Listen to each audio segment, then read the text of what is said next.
Welcome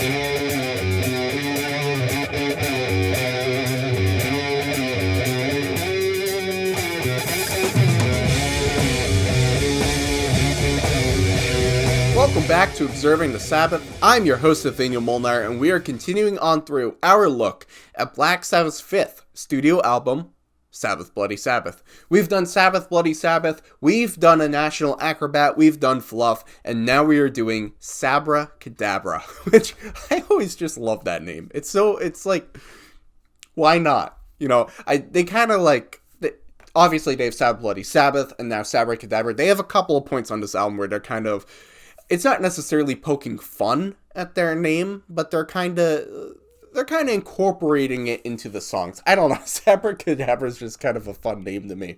Like, sure, why not?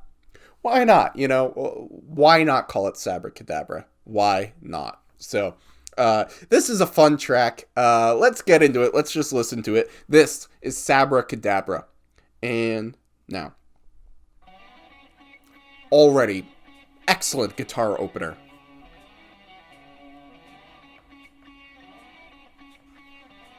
With the drums.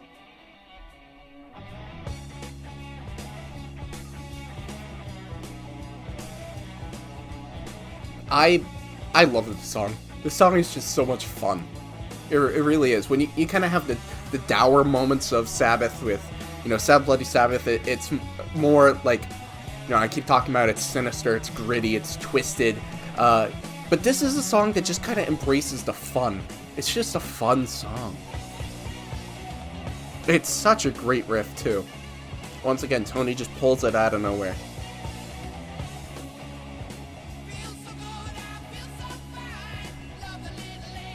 Now, I've talked about a couple of times, specifically on Volume 4, I talked about how I'm not really a fan of songs that are just about love, which I think is ironic, because Volume 4 is my favorite Sabbath album, and a lot of those songs are about love, but they're about different.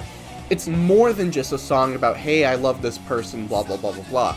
It's more like Changes is more like losing somebody that you love. And St. Vitus's Dance is about having broken up with someone and trying to reclaim that love after on. So it's not just about love, but there's some other variation to it. There's something else going on, an extra narrative element. This song is more just about love. But it's just kind of fun. It's just more about Ozzy saying, hey, there's someone who I love in my life. Now, I always get a little bit nervous because, you know, when there's songs that are just about, like, objectifying someone, specifically women, if you look through the history of music, it gets uncomfortable for me, and there's a lot of music coming out in this time that is very uncomfortably objectifying women. However, the song never really goes to that point. When you really look at the lyrics, it's just about someone who you can kind of tell, you can read between the lines, has not been loved before, and has finally really met someone who loves and appreciates them. And there's a sweetness to it. You know, it kind of walks that line of, like, if there was one more line that he says, it could have gone into that point of objectification. But really, the line that it walks, it's very sweet and endearing, actually.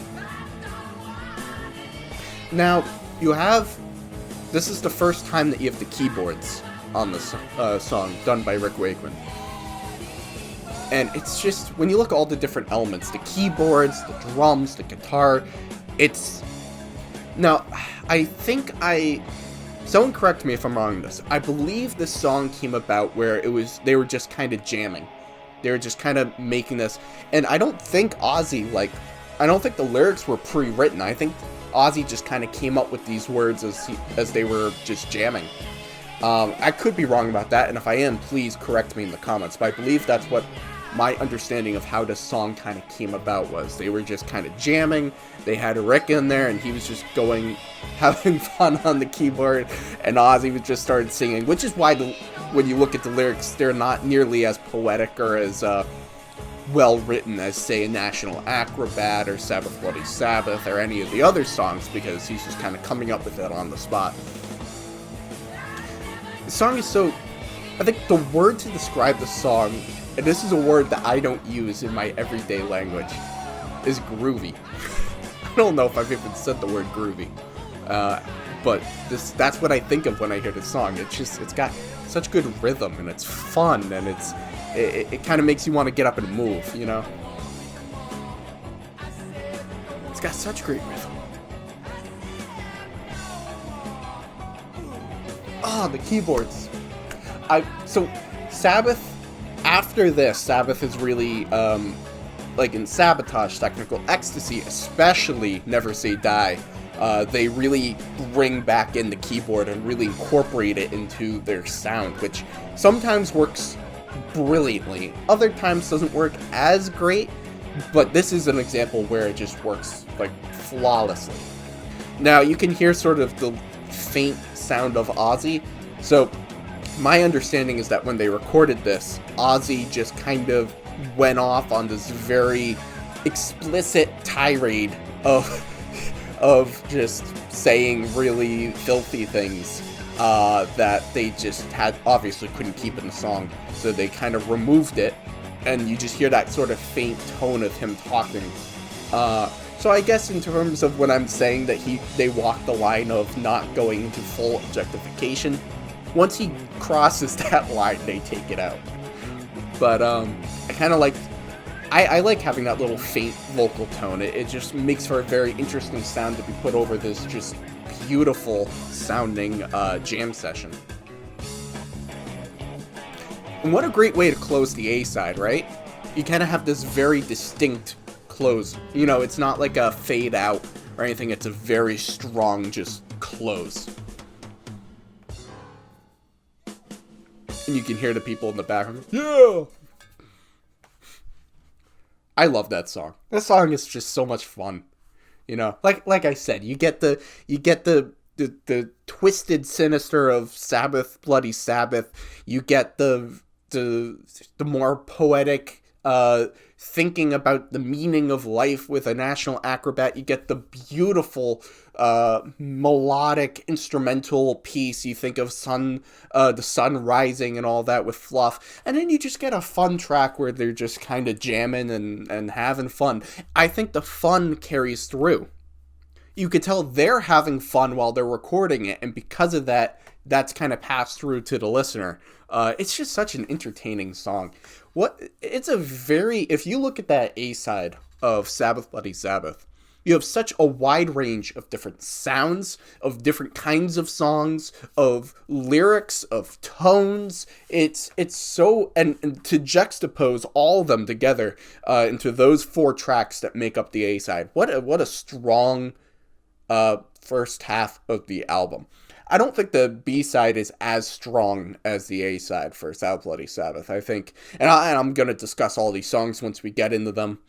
Who Are You, I think, is interesting, but not like the greatest. I really love Looking for Today. I think that's a great song.